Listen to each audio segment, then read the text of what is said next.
Hindi ka lang nagbebenta ng insurance o investment. Ikaw ay humahawak ng tiwala, pangarap at seguridad ng kliyente. Kapag may tiwala, madaling mag-close. Kapag wala, kahit anong galing, mahirap.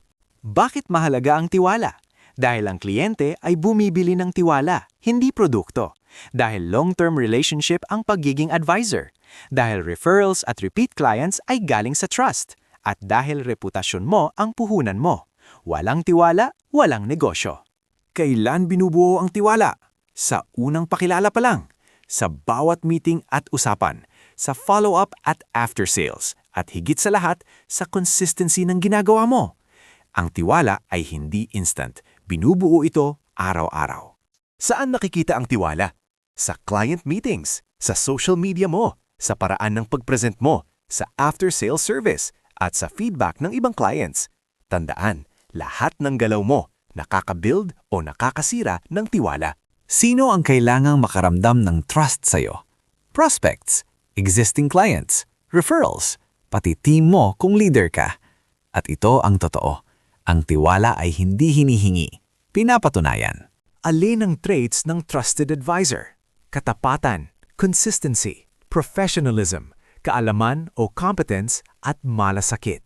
Hindi sapat na mabait, kailangan mapagkakatiwalaan. Ano ang trusted financial advisor? Siya yung nag-a-advise, hindi lang nagbebenta. Inuuna ang needs ng client, transparent at malinaw, nakatuon sa long-term relationship. Advisor ka, hindi lang ahente. Paano mo ito gagawin? Mag-needs analysis muna bago mag-offer. Makinig ng mabuti sa client. I-explain ng simple at klaro. Sabihin ang totoo kahit hindi pabor sa sale. At mag-follow up kahit walang bentahan. Unahin ang serbisyo, susunod ang kita. Mga hakbang para maging trusted advisor. Una, palalimin ang kaalaman. Aralin ang produkto at financial planning. Pangalawa, ayusin ang communication. Simple, malinaw at tapat. Pangatlo, matutong makinig. Intindihin muna bago mag-suggest. Pang-apat, maging transparent. Ipakita pati pros and cons. Panglima, maging consistent. On time, prepared at maaasahan. Pang-anim, magbigay ng after-sales service. Tulungan sa claims, updates at check-ins. At pang-pito, i-build ang personal brand. Magbigay ng value sa social media. Trust is built through consistency. 10 mindset ng trusted advisor.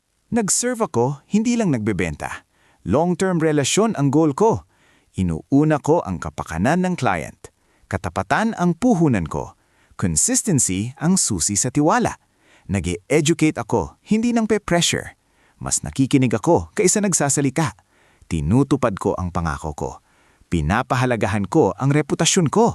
At araw-araw kong binubuo ang tiwala. 10 halimbawa sa tunay na buhay. Sinasabi kong hindi bagay ang product sa client. Ipinapaliwanag ang benefits at limitations.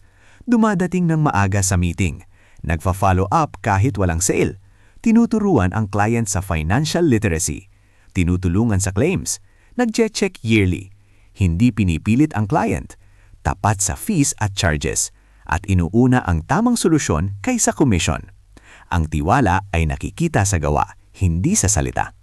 Narito ang self-administered workshop para maging trusted advisor. Weekly, 45 to 60 minutes. Una, review. Nakatulong ba ako o nagbenta lang? Pangalawa, communication check. Naging malinaw at tapat ba ako? Pangatlo, trust gaps. Saan ako nagkulang? Pang-apat, improvement plan. Ano ang babaguhin ko? Panglima, action plan. Paano ako magdadagdag ng value next week? Hindi ina-assume ang trust, binubuo ito. At ano ang benepisyo? Mas maraming clients, mas maraming referrals, mas mataas na closing rate, mas matibay na relasyon, mas consistent na income, at mas malakas na personal brand. Hindi ka nahahabol sa clients, sila na lalapit sa'yo. Final message, skills ang nagdadala ng client, pero trust ang nagpapanatili sa kanila. Kung ikaw ay tapat, consistent at may malasakit, hindi ka mawawalan ng negosyo. Call to action. Kung nakatulong ito, i-like, i-share sa team mo, itag ang isang advisor, at i-comment ang salitang trusted kung committed ka. Summary, Ang pagiging trusted financial advisor ay nakabasa sa katapatan, consistency at malasakit na nagre-resulta sa long-term clients, referrals at tuloy-tuloy na tagumpay.